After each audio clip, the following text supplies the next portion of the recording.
And this bench is designed as a way of bringing people together by gravity.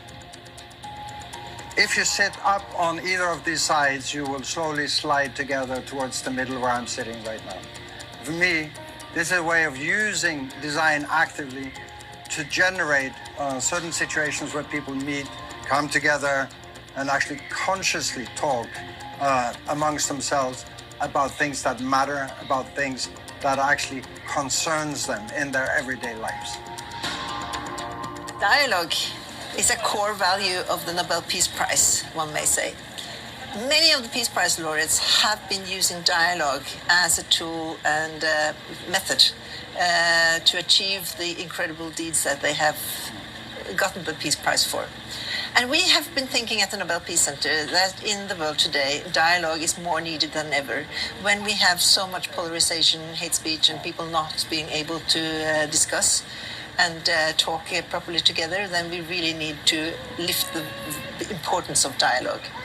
And this bench that we're currently sitting is kind of the physical manifestation of our dialogue program. It's been named after Nelson Mandela's famous quote, "The best weapon is to sit down and talk." And in partnership with Snøhetta, Vestre and Hydro and the Nobel Peace Center, this was created. Ketil, can you tell us a little bit of how you're thinking behind the design and what your thoughts around this is? I mean, thank you for starting with dialogue, because dialogue is the beginning of everything. Even when you create a bench like this, you start with dialogue. So in a way, it's, like you said, a physical manifestation of a possibility for people to come together in a certain way. We all live on the same planet. We have kind of, in many ways, the same aspirations for the next generation. We understand how things are being connected. So this particular bench is working with the idea of gravity. Gravity that collectively holds us on this planet. So the gravity here is more through this U-shaped idea of a bench where if you sit high up, you slide down towards the middle. And by sliding down from either side of this bench, you bring people closer, you bring them together by gravity.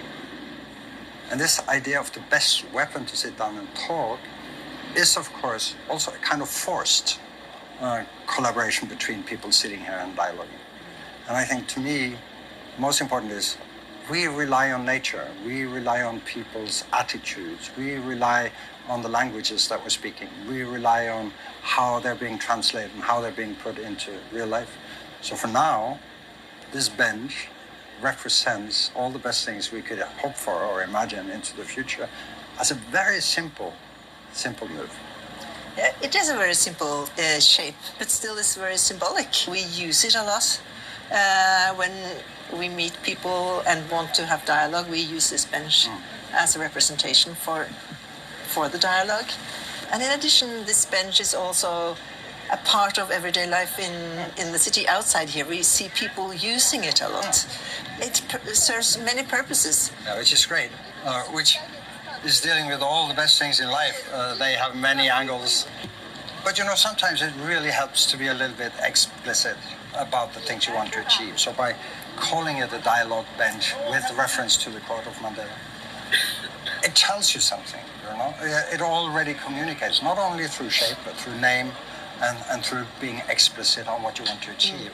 That's very similar to what you're doing inside there about peace. And perhaps that's a little bit of the problem today, that people don't meet physical, but they meet on the internet. And there you would have kind of a lot of things happening in different echo chambers. Correct.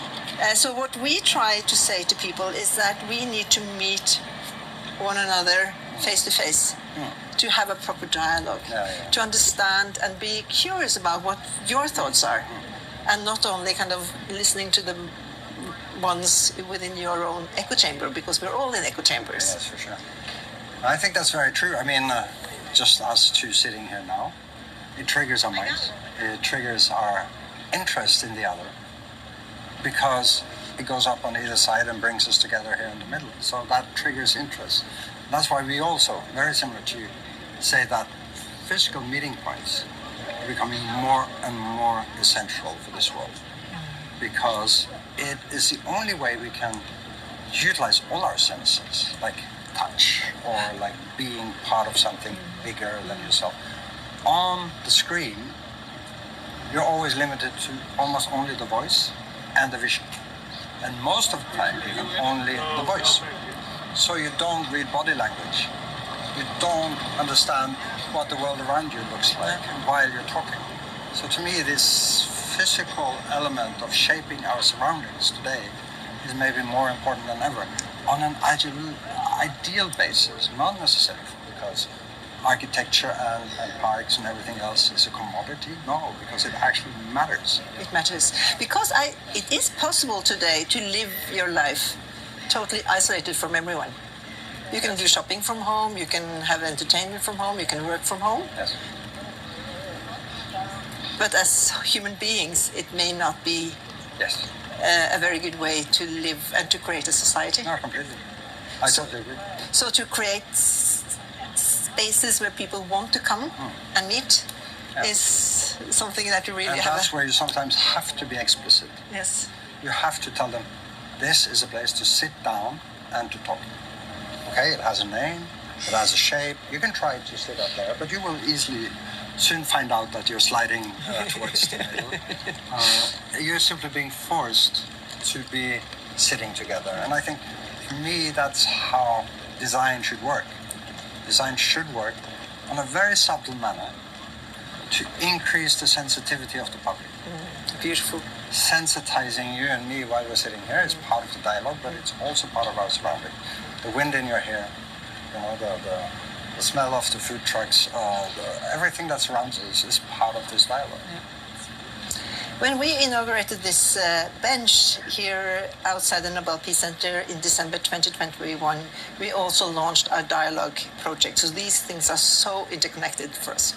And central to our dialogue project is this little book, Those Who Listen Change the World.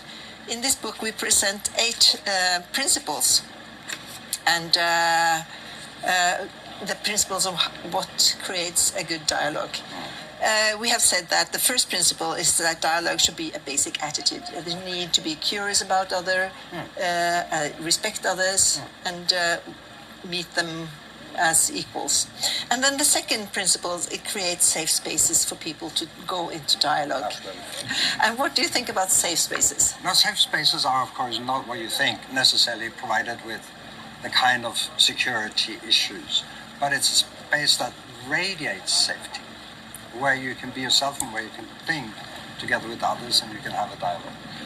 So we've seen examples happening in high-ceiling spaces where you simply open up yourself to the other, you become more personal. You can see lower-ceiling spaces where you become more interested in the details of life and more sort of into the nitty-gritty of life. You have to have a combination of these things in the world. Otherwise, you can't put yourself into different conditions. But for instance, peace negotiations could not happen, although it might be physically safe, in a lobby of an international hotel. It's too generic. Yeah. You need to think more about the emotions that are being generated when you come into a space. You need to think more about the materials that are there.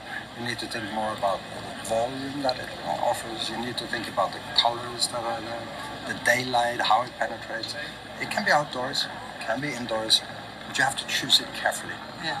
And we believe that design as a tool can contribute to the type of settings that we actually do need in order to foster great conversations, good dialogue, and that the physical surroundings have a direct psychological effect on you when you step into that room, and that opens your mind for a better dialogue than in any other way. So lots of principles that you care deeply about in order to create these good safe spaces for people to interact and meet in a good way, which I mean can also reflect in this bench because it's a little bit playful. Yeah. It's very simple, Yeah. but it still has this welcoming, I think, positive kind of like a smile. It's like a smile or an embrace, Yeah. or it's like looking up to the sky and saying, okay, here, come to me. You know, it's like It has many, both associative and symbolic, kind of explanations. But the most important for me is that it triggers the conversation that is happening then between different people getting down. I think that's very correct and a wise observation, because we are often trained on debate, where we try to tear down the other's argument. Yes. And that is the opposite of dialogue. Yes. So in dialogue, you have to listen, and listen carefully, and try to understand the other person's point of view. Yeah. And then also, In essence, this bench tells us we're basically the same. yeah, we're on equal terms. Yeah, we all accelerate at 9.6 meters per second when we fall. That's gravity. We are the same. We are connected to the surface of the Earth in a similar way. Let's hope that this bench will travel around the world for important places. Yes. That's our vision and ambition.